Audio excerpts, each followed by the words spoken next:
सर्वांची नावे घेणे शक्य नाही।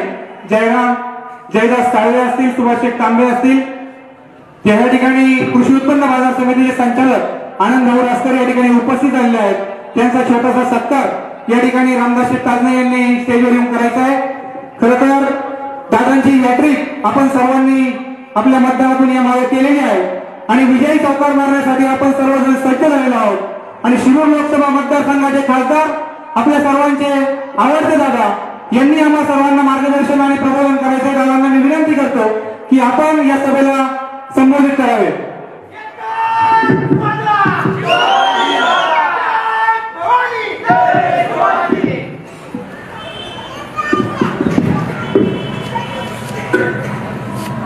सतराव्या लोकसभेच्या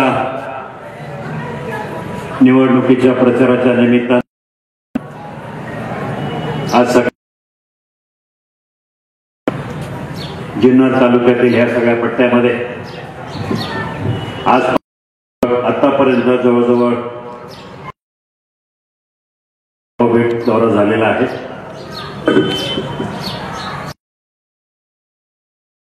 पाच सहा गावं बाकी आहेत।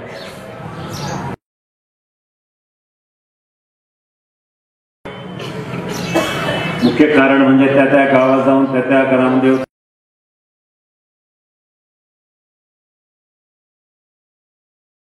करायची।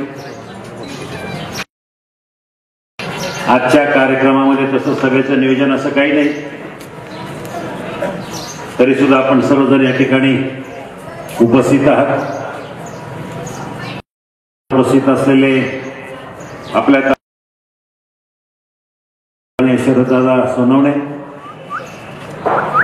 शिवसेनेच्या जिल्हा परिषदेच्या गटनेत्या सौ आशाताई,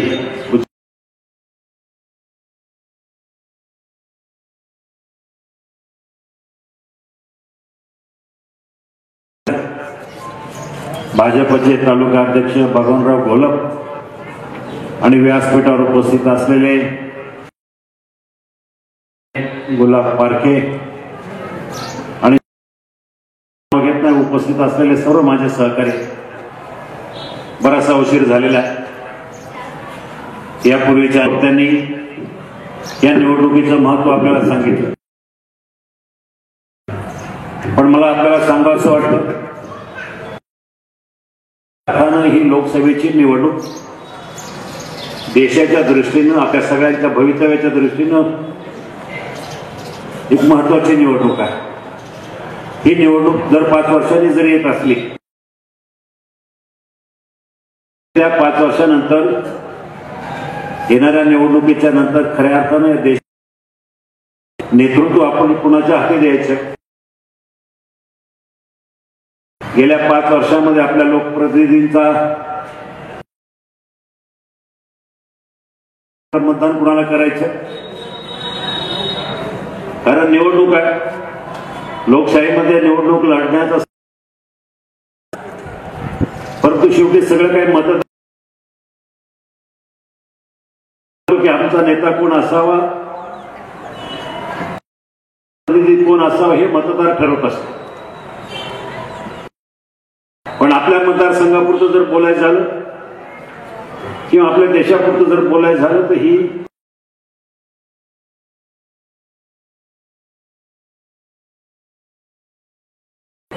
निवडणुकीला आता रंग भरायला लागला।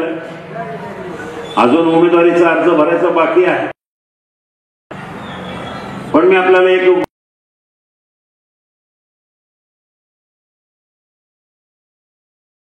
माध्यमातून आपल्याला सगळ्यांना मला आवर्जून सांगायचे की गेले 15 वर्ष या विभागात मला सगळ्यांनी जवळून पाहिलं। माझी 15 वर्षाची कारकीर्द आपण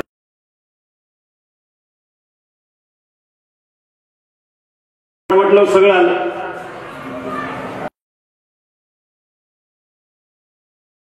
काही ना आता अचानक विषय आठवले। गेल्या 5 वर्षात, गेल्या 10 वर्षात बैलगाड्याचा कुणाचा काही कुणाचा संबंध, दूरदूरचाही संबंध नसणारा नव्हता बैलगाडा।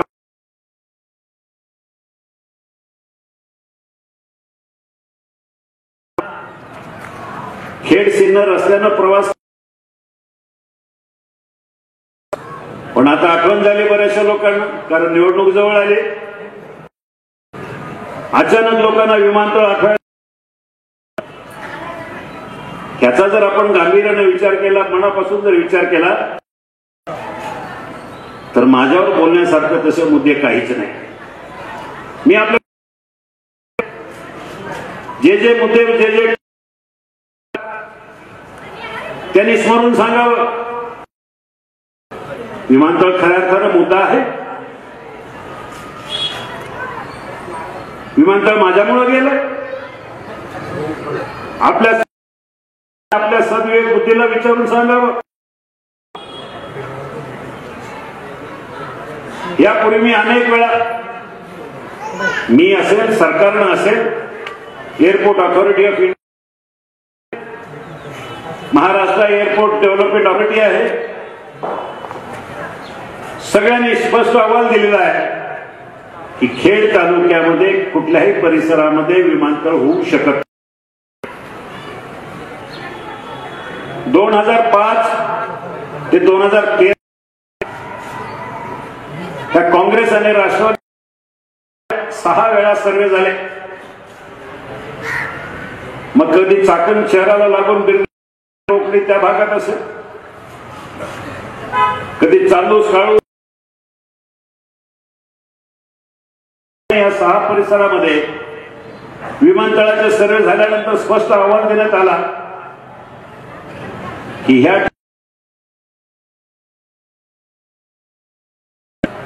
इथं जर विमानतळ करायचं असेल तर 5 डोंगर करावे लागतील, सपाट करावे लागेल. आता मला सांगा, 5 सर येत होता की भामा नदी सुद्धा चालणार नाही.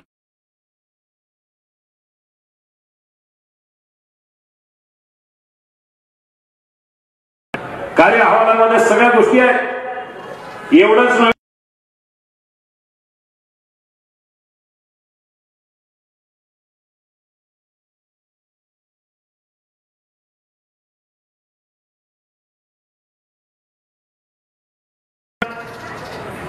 कधी कुणाला मी लढलो नाही, कधी कुणाचं वाईट केलं नाही.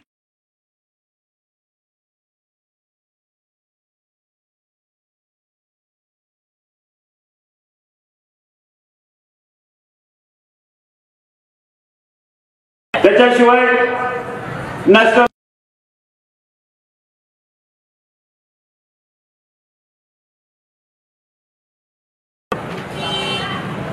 मला हे पण मान्य आहे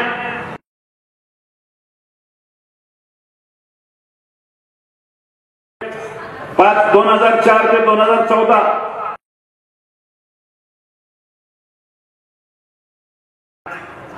काँग्रेस सरकारनं पुणा नाशिक रस्त्यावर एकही, मी माझ्या माध्यमातून त्यांना, पण ऍक्च्युअली टेंडर काढणं आणि वर्क ऑर्डरचं काम जे केले, पैसे टाकून करामध्ये झालं. खरी कामाला सुरुवात 2014 तुम्ही मला विचारता की एवढी ट्रॅफिक आहे, रस्त्याचं काम का झालं नाही, तर काँग्रेसच्या काळामध्ये यांनी काय टीव्ही लावले. काँग्रेसच्या सगळ्या गोष्टी मागत आलो तरी आम्हाला त्याला रिस्पॉन्स नव्हता.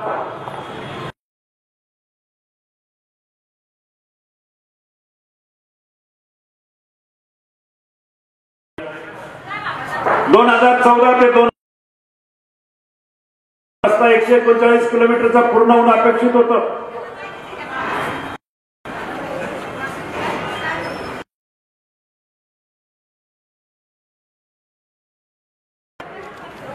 परंतु 2 वर्षामध्ये 139 किलोमीटर पैकी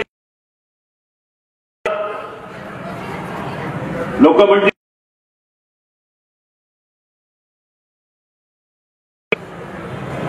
हो, सिन्नर आणि खेड या रस्त्यामध्ये पण मंजुरी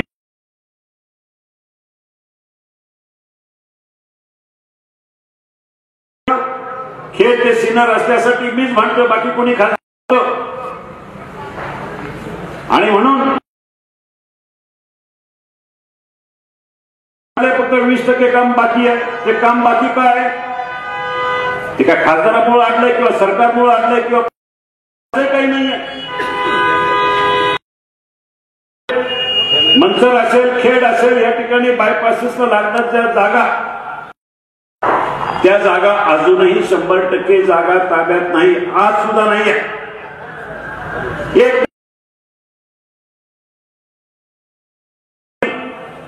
नॅशनल हायवेच्या याचं कारण अजून शेतकऱ्यांची,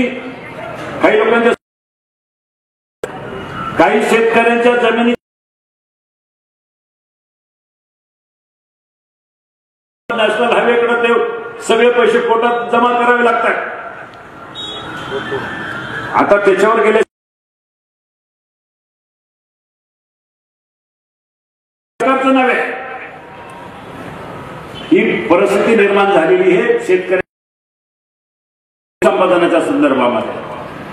आता नारायणगाव सारख्या ठिकाणी बायपासला जागा लागत नाही, कारण जागा सगळी ताब्यात आहे. त्या घाटासाठी जिथं घाटामध्ये खोडंबा होतो तिथं झालं तर मग त्यासाठी सांगितलं की काम चालू करा. पण 4 वर्ष जमिनीला काम सोडून पळून गेला आणि त्यानं सांगितलं की 4 वर्षाचं माणसं बसून बाजू माणसं बसून त्याची 500 कोटी रुपये क्लेम नॅशनल हायवेकडे केला. त्याच्यामुळे ती केस कोर्टात गेली आहे. परिणामी काम बंद पडलं.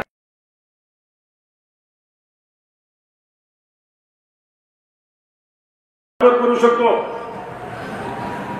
की कोर्टात आहे त्याच्यामुळे मी काय करू शकतो, थांबलो नाही.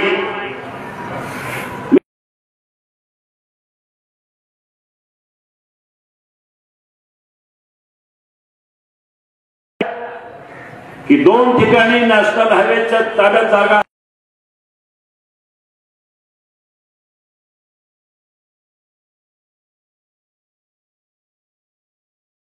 ऑक्टोबर पासून 2018च्या ऑक्टोबर पासून मी मिळाले. मला डिसेंबर मध्ये 2 महिन्यामध्ये 89 कोटी रुपयाचे टेंडर मंजूर करून घेतलं. आचारसंहिता चालू व्हायच्या 3 दिवस अगोदर आपण कामाला सुरुवात केली. हे नॅशनल हायवेच्या इतिहासामधले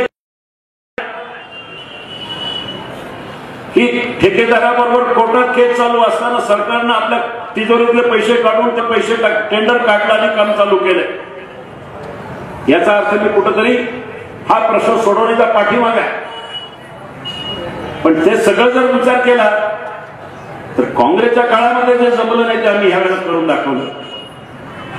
बैलगाड्याचा प्रश्न आपल्या सगळ्यांना माहिती आहे. कुणी बोलण्याचा कुणालाच अधिकार नाहीये.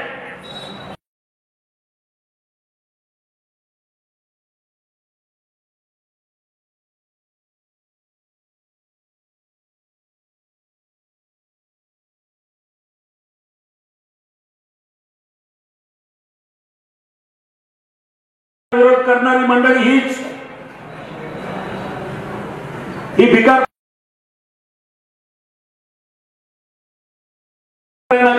प्रत्येक वेळेला नाव उल्लेख करणारी,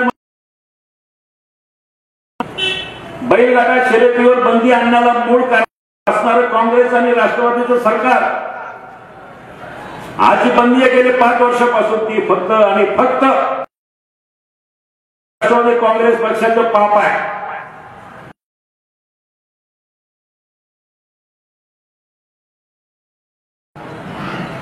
ही बाब कोर्टामध्ये पेंडिंग असल्यामुळे त्याच्यामध्ये शकत नाही. फक्त कोर्टामध्ये भांडल्याशिवाय काय. 5 वर्ष दुर्दैवानं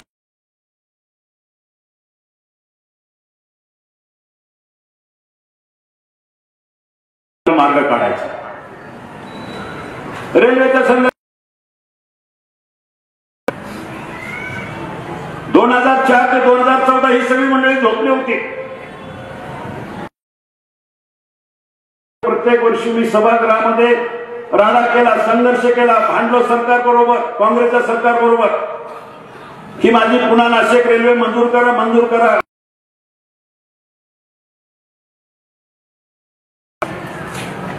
2016ला हे सरकार बजेटमध्ये पहिली मंजुरी मिळाली ह्या पुणे नाशिक रेल्वेला.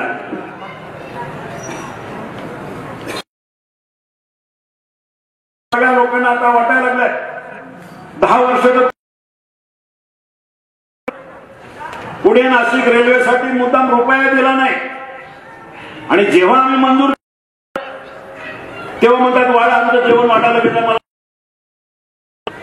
कुठे रेल्वे अशी झापडल्यासारखी आता बोलायला लागले.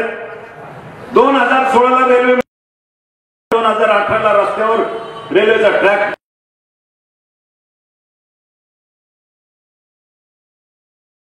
रेल्वेचा प्रकल्प पूर्ण होणे शक्य नाही. त्याचं डिझाईन आणि प्लॅनिंग तुम्हाला सगळं अतिशय महत्वाचा जो महाराष्ट्रातला रेल्वेचा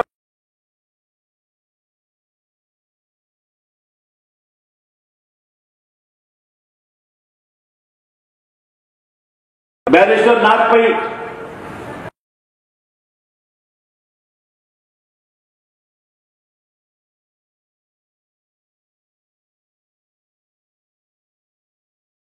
आणि त्या भागातले 2 मंत्री रेल्वे मंत्री झाले. एवढं असून त्यांनी सगळी हयात घातली.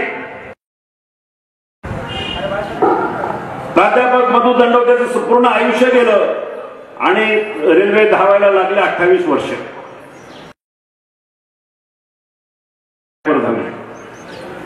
आणि यांना आपल्या लोकांना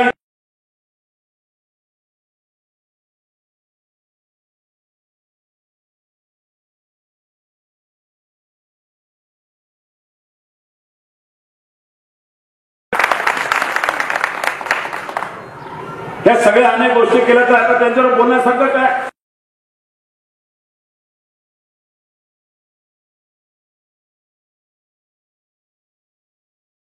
तुम्ही सगळ्यांनी पाहिलं त्यामध्ये असलेला माणूस कुठल्या जातीचा कुठल्या धर्माचा मी कधी विचार केला नाही. माझ्या पक्षाने कधी विचार केला नाही. राजकारण करणारा हा पक्ष जातीचं राजकारण करणारा पक्ष आहे. खासदारावर खोटे आरोप कसे करायचे. पत्रकार पडून पाठवला माझ्याकडे मुंबईला. तुम्ही सगळ्यांनी ध्यानपूर्वक ऐका. आणि त्या पत्रकाराने मला विचारलं की राष्ट्रवादी काँग्रेस पक्षानं तुमच्या विरोधामध्ये डॉक्टर स्ट्रॉंग मराठा माणूस उभं करायचं ठरवलं. नीट ऐका कसा प्रश्न होता. राष्ट्रवादी काँग्रेस पक्षानं तुमच्या विरोधामध्ये डॉक्टर अमोल कोल्हे हा मराठा स्ट्रॉंग उमेदवार उभा. त्यावेळेला मी एवढंच म्हटलं तुमची काहीतरी गफलत होते. डॉक्टर कोल्हे मराठा नसून माळी आहे. आता याच्यामध्ये माझी काय चूक आहे. मी काय जातीवाद केला. मग आता त्यांच्याकडे भांडवल लागलं. प्रश्न दिला बाजूला सोडून ते सगळं सोडून दिलं आणि डॉक्टर माळिया एवढंच वाक्य पुढे चालत राहील. अजित पवार वळसे पाटील डॉक्टर कोल्हे सगळे एक तर ट्रॅप केला खोटेपणा केला. प्रचंड खोटा पक्ष हा. आणि माझ्यासारख्या निरपराध माणसावर असे आरोप करतात की मी जातीवाद करतोय. ह्या मतदारसंघातली जनता तुम्हाला सगळ्यांना ओळखू नये. किती तुम्ही खोटेपणा करा. समोरच्या उमेदवारावर मी अजून एका शब्दाने कधी बोललेलो तुम्ही बघितलंय. सगळ्या पत्रकारांना मला आव्हान आहे. मी कधी बोललो का कधी आरोप केला नाही करणार. मला करायचं नाही कारण तो आमच्याच पक्षातला माणूस होता. आता तो दिलेर खानाकडे गेलाय. थांबा 3 महिन्यानं परत आमच्याकडेच येणार.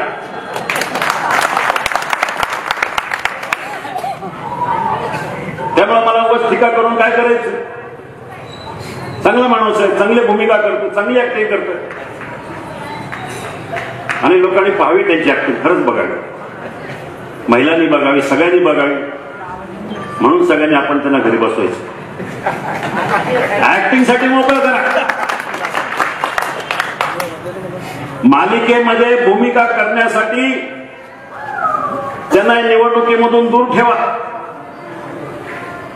त्यांना घरी बसवा म्हणजे ते ऑटोमॅटिकली जनतेची इच्छा पूर्ण करतील. अख्ख्या महाराष्ट्राला पाहिजे त्यांनी ऍक्टिंग करावी म्हणून.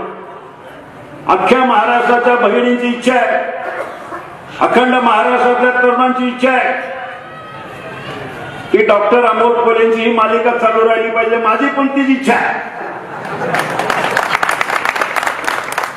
आता मला सांगायचं मी काय चुकीचं बोललो, काही टीका केली अजिबात नाही. चांगला मागला माणूस चांगला, पण आता त्याला पण शिंग फुटायला लागले. म्हणजे काय करत नाही, बोलत तर काही नाही, उगाच काहीतरी अंगावर उडून घ्यायचं आणि मग त्या नाटकाच्या स्टाईल मध्ये गाडून टाकेल, मारून टाकेल, पुरून टाकेल, छाताडावर बसेल, पंजा मारेल. वाड्याच्या भाषणामध्ये, सभेमध्ये, चाकणच्या भाषणामध्ये, अरे 15 वर्ष इथं खासदार म्हणून काम केलेला खासदाराला तुम्ही छाताडावर बसून पंजा मारायची भाषा करता. कडेलोट हा कडेलोट कर.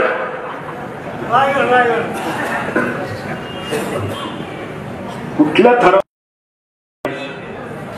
काय चाललंय पवार साहेबांच्या मानतो. आता महाराष्ट्र पण त्यांच्या पक्षाने असं करावं, त्यांच्या पक्षातल्या माणसांनी अशा प्रकारच्या खालच्या पातळीवर टीका करावी. त्यामुळे ह्या शिरूर लोकसभा मतदारसंघातली जनता ह्या राष्ट्रवादी काँग्रेस पक्षावर अजूनही नाराज आहे. कारण खोटं करता तुम्ही सगळं. आणि ह्या सरकारमध्ये आज मला सांगा, जाऊ द्या त्याच्या विरोधी पक्षाच्या उमेदवाराचं राजकारण देऊ बाजूला सोडून, आज माझ्या दृष्टीने ह्या निवडणुकीपुरतं जर बोलायचं झालं तर ही निवडणूक उद्या या देशाचं नेतृत्व कोणी करायचं याची आहे. आपल्यापुढे 2 पर्याय. एक, नरेंद्र मोदी ज्यांनी गेले 5 वर्ष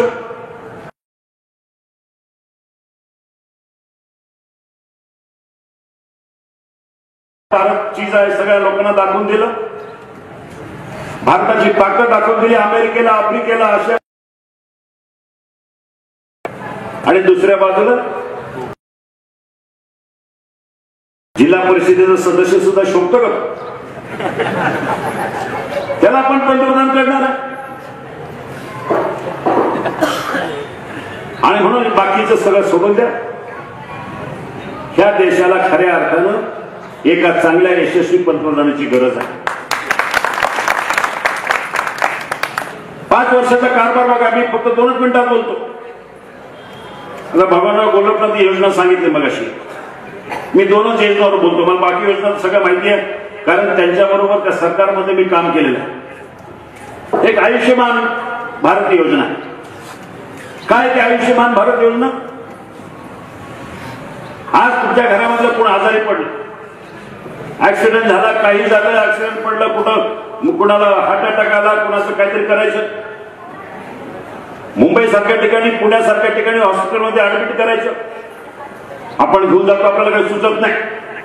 गाडी करून मुंबई पुण्याला नेतो, ससून हॉस्पिटलला नेतो, किंवा बिर्लाला नेतो, किंवा वायसीएमला नेतो. मोठ्या मोठ्या हॉस्पिटलमध्ये आपल्या माणसाचा इलाज झाला पाहिजे लवकर. 3 दिवसामध्ये त्याला परत आणतो घरी.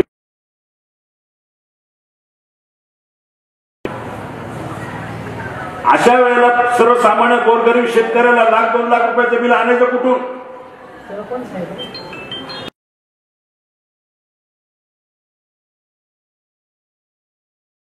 तुम्ही जिल्हा परिषदेतून काही माफ करून द्या, पण सगळ्यांना जे पॉसिबल होत असं काही नाही.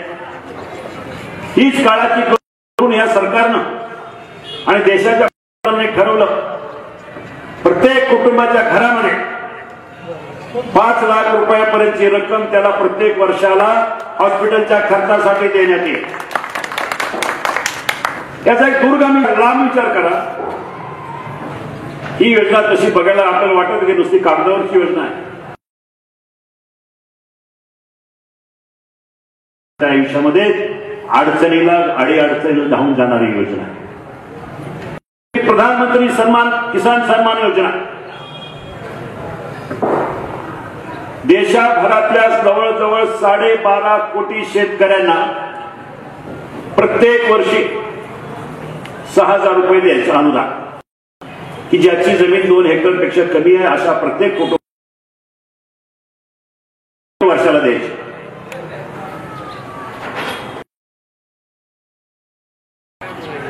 $6,000 म्हणजे काय दिवसाला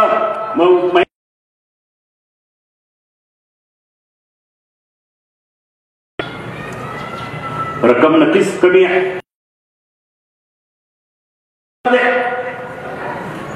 अनेक राज्यातल्या अनेक घरामध्ये 2-2 दिवस जेवायला नसतं. अशा कुटुंबामध्ये, अशा गरीब घरामध्ये 1,000 रुपये महिन्याला, 500 रुपये मिळवला काही ना काहीतरी आहे. निदान पीठ आणि मीठ तरी मिळेल. ही योजना तसं बघायला गेलं तर व्याप्ती याची 12.5 कोटी शेतकऱ्यांना म्हणजे 75,000 कोटी रुपयाची स्कीम आहे. 75,000 कोटी. काँग्रेस भले थट्टा करो, चेष्टा करो या योजनेची, 75,000 कोटी रुपये कमी रक्कम नाही आहे. आणि दुसऱ्या बाजूला ज्या वेळेला पवार साहेबांना आणि मनमोहन सिंगांनी कर्जमाफी केली देशभरामध्ये, ती योजना होती 71,000 कोटी रुपयाची. आणि त्याचा लाभ किती शेतकऱ्यांना झाला? 1 कोटी शेतकऱ्यांना सुद्धा त्याचा लाभ नाही झाला.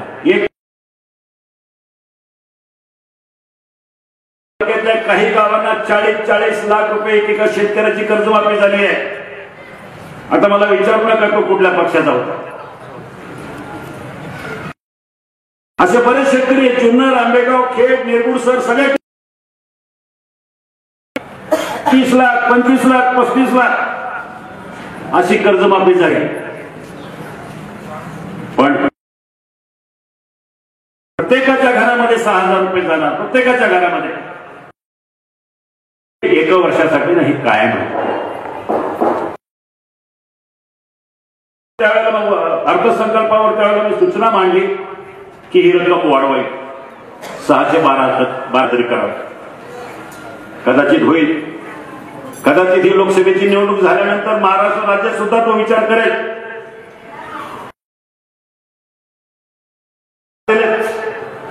तुम्ही सगळ्यांनी जर आवाज उठवला तर राज्यामधून राज्यानं तरी प्रत्येक शेतकऱ्याला 4,000 जरी दिले 10,000 रुपये होते. आणि 10,000 रुपये प्रत्येक वर्षाला तशी कमी रक्कम नाही आहे गोरगरिबांना. म्हणजे काही ना काहीतरी चांगलं घडत आहे. एका सभेमध्ये माझ्यावर टीका करण्यात आली समोरच्या उमेदवारांना की कांद्याच्या संदर्भामध्ये कुणी आवाज उठवला नाही, महाराष्ट्रातल्या कुठल्या शेतकऱ्याने नाही. हे त्या समोरच्या उमेदवाराचं अज्ञान असावं किंवा त्यांच्या नेत्याचं सुद्धा अज्ञान असावं. तुम्हाला लोकसभेमध्ये काय चाललंय जर माहिती नसेल तर त्याच्यावर बोलू नये. लोकसभेमध्ये कोणाची काय भाषणं होतात शेतकऱ्याच्या प्रश्नाच्या संदर्भामध्ये किंवा काय, याची तुम्हाला जर माहिती नसेल तर त्याच्यावर विशेष काढू नये. 2 महिन्यापूर्वी ज्या वेळेला मी लोकसभेमध्ये भाषण केलं की महाराष्ट्रातल्या शेतकऱ्याचं जीवन, कांदा उत्पादकांचं जीवन अतिशय धोक्यात आलेलं आहे, त्यांना अनुदान द्यावं. राज्य सरकारच्या मार्फत त्याच्यानंतर केंद्रानं विषय हा राज्याकडे रिफर केला. राज्यानं 200 रुपये क्विंटल पाठीमागे अनुदान द्यायला सुरुवात केली. आज ती अनुदानाची रक्कम डिसेंबर महिन्यापर्यंत जे अनुदान प्राप्त झालं पुणे जिल्ह्यामध्ये त्याची रक्कम आहे जवळजवळ 11 कोटी रुपये. हा शेतकऱ्याच्या अडचणीचा विषय सरकारने समजून 11 कोटी रुपये अनुदान फक्त पुणे जिल्ह्यात वाटलं. हे फक्त 15 डिसेंबर पर्यंत होतं.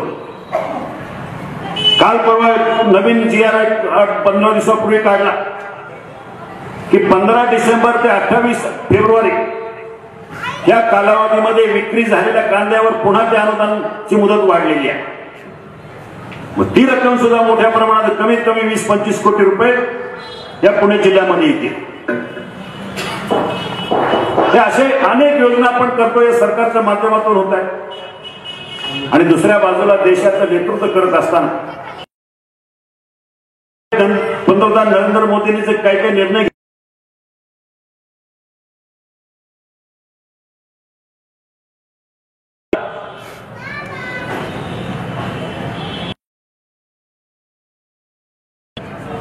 पाकिस्तानाने आपल्या हद्दीमध्ये घुसून 40 जवानांना मारलं.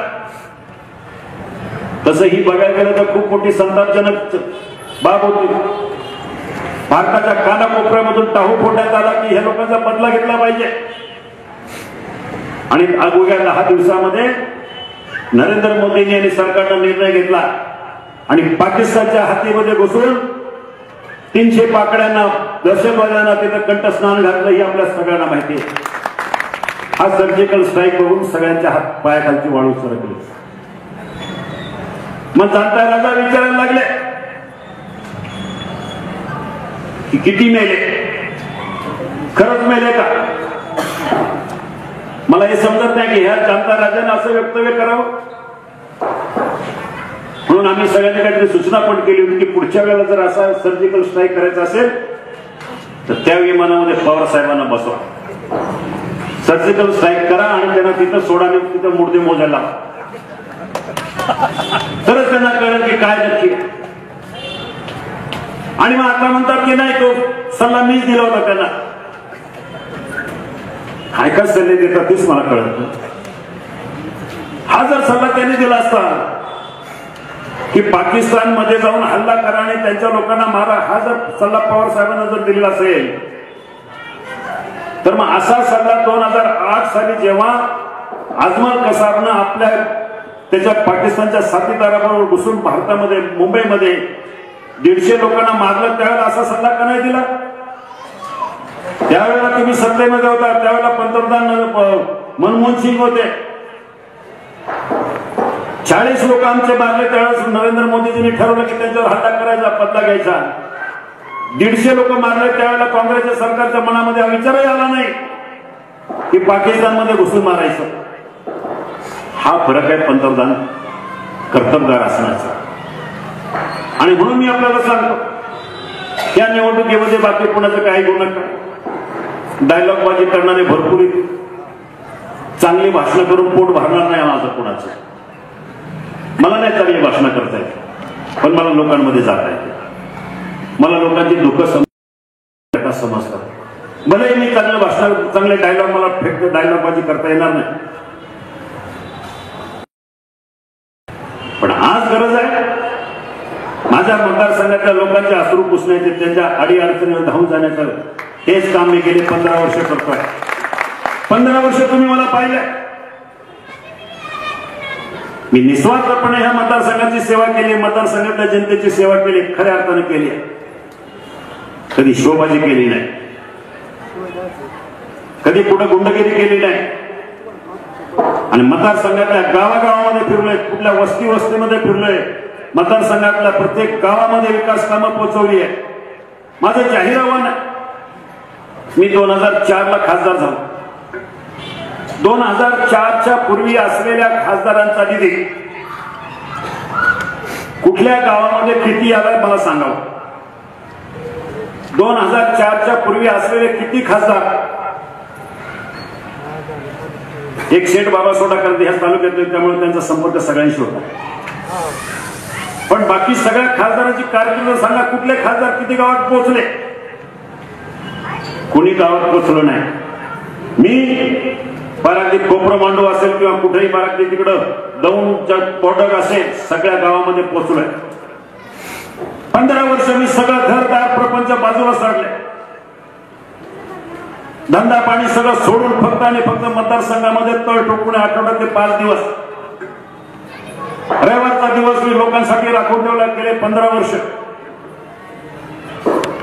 लोकांच्या सुखदुःखामध्ये सहभागी होण्याचं काम केलं. मतदारसंघ खूप मोठा आहे. पराठी कातरच्या घाटापासून तर अहमदनगरच्या बॉर्डरपर्यंत एवढा मोठा, सगळ्या लोकांमध्ये पोहोचलोय. काही लोक म्हणतात आमच्या गावामध्ये काय कामं केली. गंमत आहे मला, म्हणजे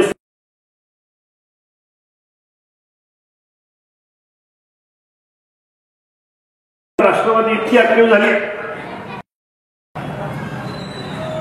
तिच्यावर असे कॉमेंट येतात की गाव